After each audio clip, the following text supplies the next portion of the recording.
Hey everyone, I'm Henry and you're watching Day 56 on my channel Henry's Millions, where we dive into psychology, spirituality, and the science of the mind, helping you unlock your personal potential and understand the forces that are shaping your life.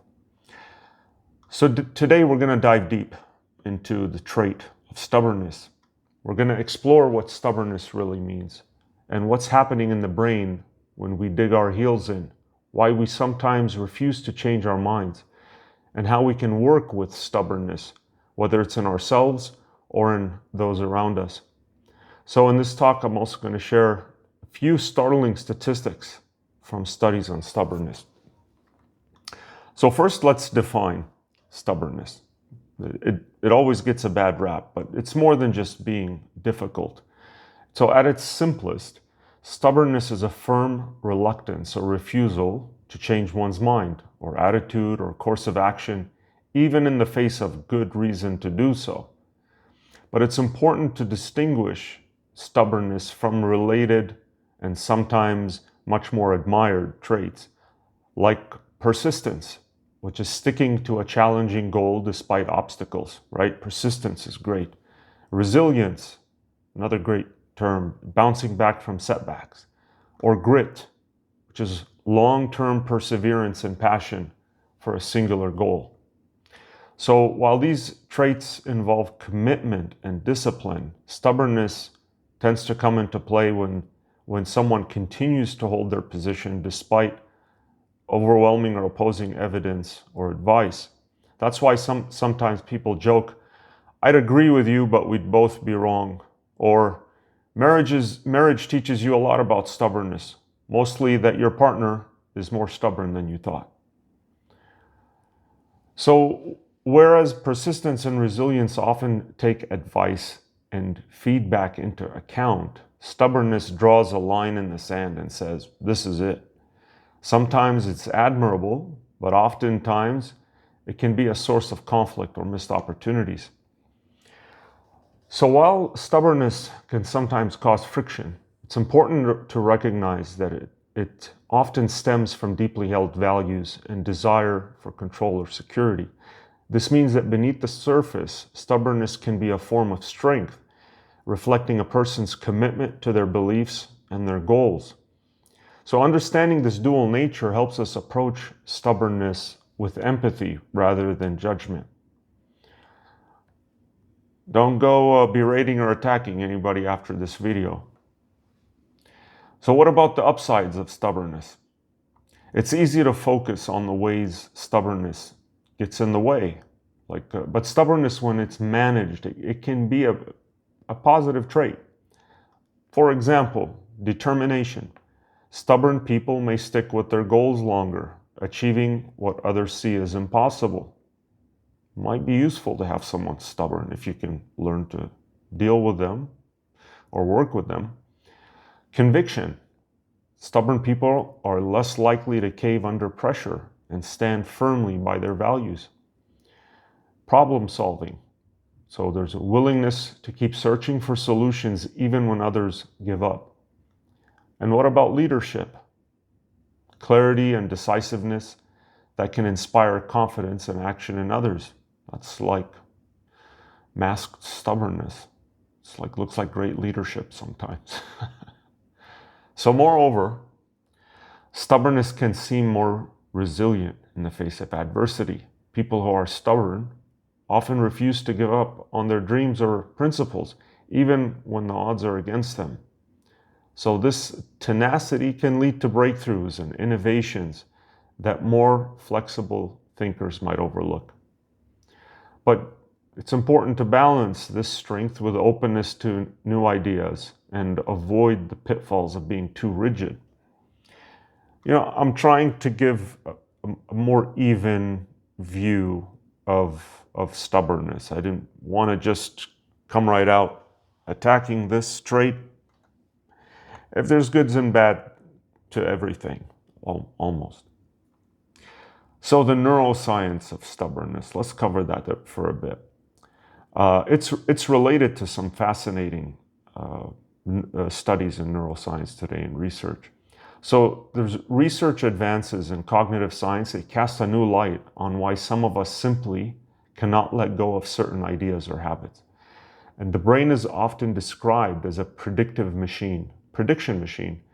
So this concept is rooted in predictive coding theories that suggest our brain is constantly making and updating predictions about the world and testing those predictions against actual experiences. So here's where it gets really interesting.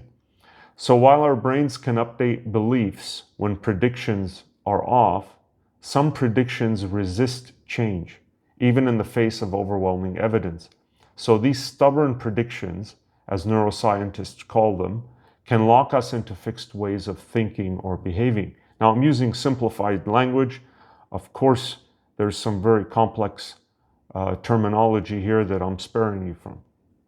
So there's something called predictive coding.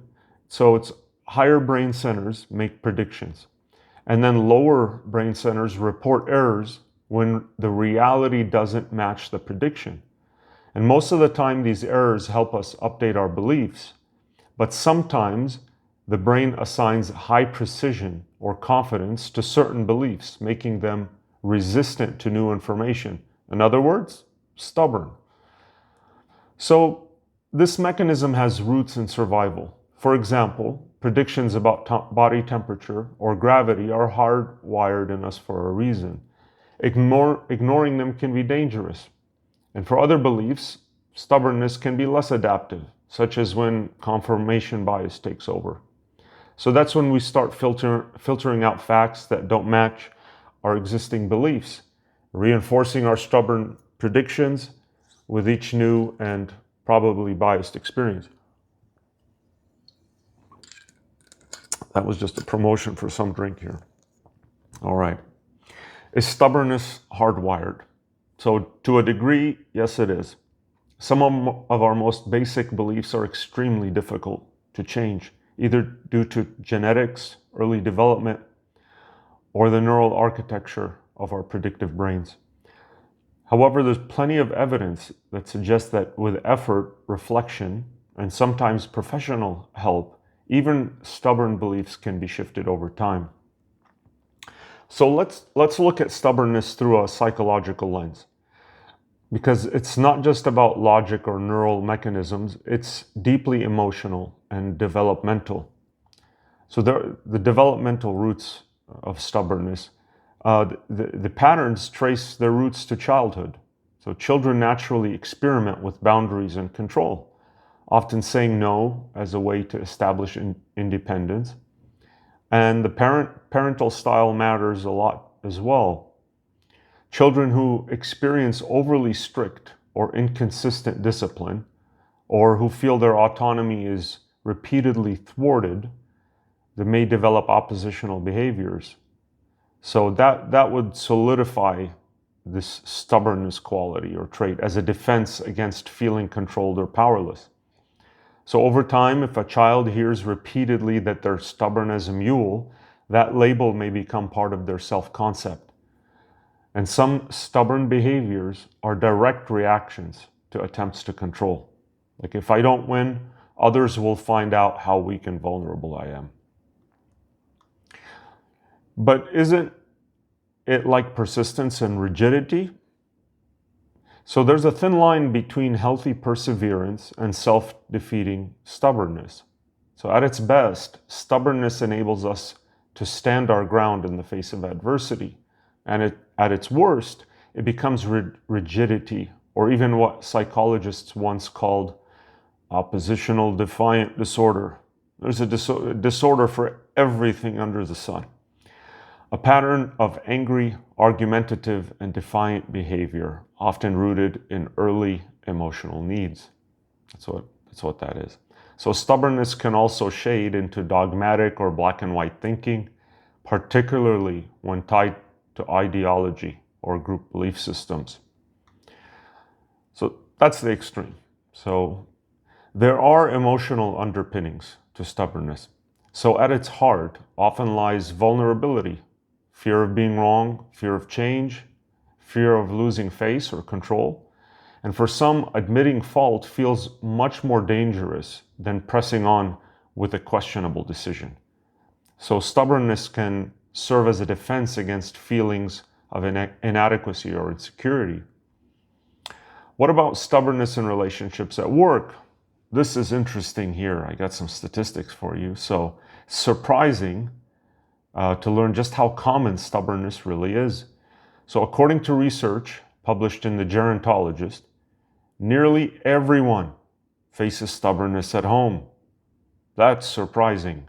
92% of adult children and 94% of older parents admit experiencing at least one stubborn behavior from parents in the last few months. So nearly half of those adult children say these moments happen often, and over 3/4 report they came up at least sometimes. So this is not a rare psychological flaw or occurrence. Stubbornness is a shared human experience, and it's common in our most closest connections. So there's a few things I wanted to make note of. Communication breakdowns. So when conversations devolve into who's right and who's wrong, so stubbornness can grind the dialogue to a halt. I mean, if you've ever had a conversation with a very stubborn person or trying to figure something out, you know how difficult that is. People high in stubbornness may become emotionally threatened by disagreement. They see the attempts to change their mind as personal attacks. You've probably experienced that. I've experienced it. It's exactly what that is. So this makes genuine listening and compromise very difficult. And then there's some power dynamics. So the need to win. Stubbornness is often entangled with power struggles. So whether at home or in the office, some use stubbornness to avoid feeling subordinate or out of control. And the belief that if I'm not stubborn, people will walk all over me. That can drive self-defeating behaviors. So there's some considerations also for gender, for age, and context. So cultural expectations shape how stubbornness is perceived. So in some context, stubborn men may be seen as decisive, while stubborn women risk being labeled as difficult. And age also plays a role. Children are often granted some leeway for stubbornness as part of their development, while in adults it can be perceived as problematic or even inflexible. That's why you have emotional intelligence training today at the workplace to deal with all kinds of undesirable qualities and traits, such as this one. There's some talk that emotional intelligence is singling out men unfairly in the workplace. We'll get into that some other time. All right, so how can we transform stubbornness? What is the path to growth? And no, it's not through gratitude. The reason why I keep bringing this up is somebody that I used to know was so adamant and so outspoken about gratitude being the path to growth, which it is not, because we've done videos on this. Go back and watch my video on gratitude. It's a response to Huberman's intense work promoting gratitude on YouTube. All right. So understanding stubbornness is not enough. We can help ourselves and others to loosen its grip. Okay, so self-reflection and awareness. It's the first thing. So the first step is self-awareness. So we want to recognize it in ourselves. And that requires humility, curiosity, and honesty. I mean, you definitely have to be honest, humble, to be not only self-aware, but to call yourself out on these things and work with yourself. So, am I refusing to change my mind despite strong evidence? Is my stance rooted in facts, emotions, or old patterns? And what am I afraid would happen if I change my mind? If you're someone that happens to be stubborn and you're watching this, really, I applaud you. That's very impressive. But if you know someone who's stubborn or live with someone like that, your partner, maybe you can work with them from the information that we're discussing today. So while self-reflection and empathy are important, cultivating patience is also key.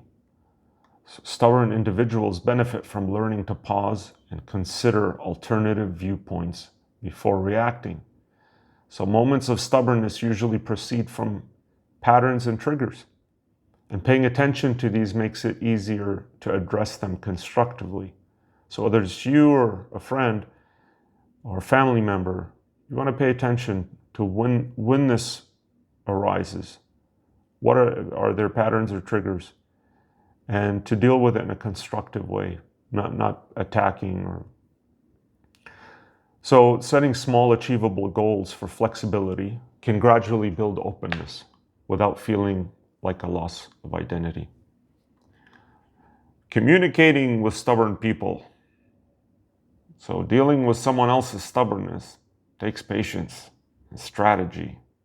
It's like emotional judo.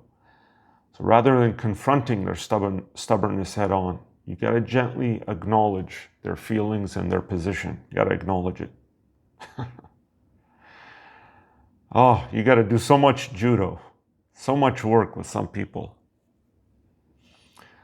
Timing and empathy, but we're assuming it's well worth it, right? It's worth it. They're worth it. Timing and empathy. Wait for the right moment. Present alternative viewpoints respectfully, never as ultimatums. And listen, let them feel understood. Sometimes just being heard can soften stubbornness enough to allow flexibility. If it doesn't, at least you tried, but listening is great. And encourage ownership. Change is more likely when the other person feels the idea is their own. I'm not suggesting you do this manipulatively, like twist things into suggestive thought and they came up with your idea. No, but like in the workplace, if you're managing others or working with the team, you introduce things in a way that lets others contribute and chime in and add a little bit to it so they have some ownership. So when engaging with stubborn individuals, it helps to validate their feelings and acknowledge their perspective before introducing new ideas. Got to do that. So this approach reduces defensiveness and opens a door for dialogue. It feels like we're discussing dialogue at the United Nations here, and you're just dealing with someone who's stubborn at home. Oh, some things we didn't sign up for this. Using I statements rather than accusatory language can also prevent escalation. You've got to use I statements now, remember? So for example, saying, I feel concerned when, rather than you are being stubborn. Going back to the emotional intelligence training at your workplace, or spending millions on that stuff. Some of it is good. It's just, you just package it up with a pretty bow tie and they're selling it for millions now.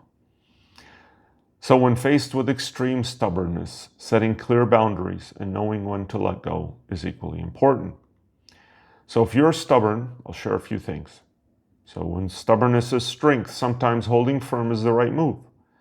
Standing by values, by vision, and authentic self, even when challenged, can inspire others and drive positive change. Just for you, my viewer, my subscriber, I'm going over some of the good things. We're digging deep right here.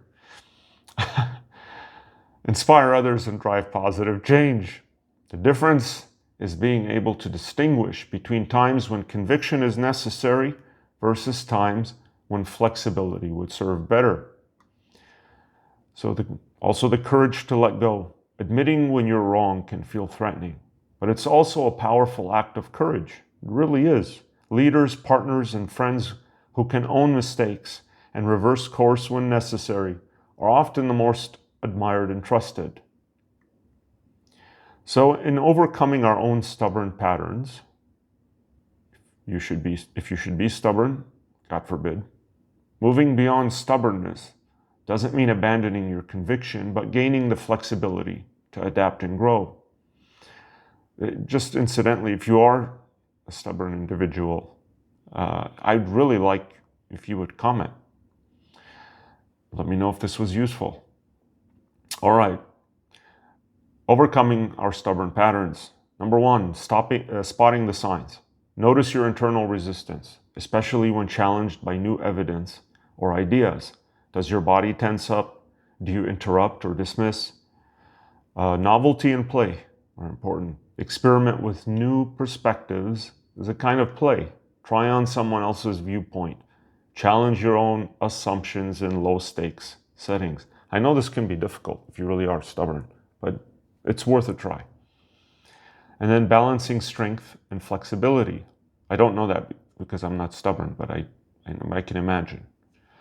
So balancing strength and flexibility. Practice saying, I see your point, or I might have been wrong about that, to build on those flexibility muscles.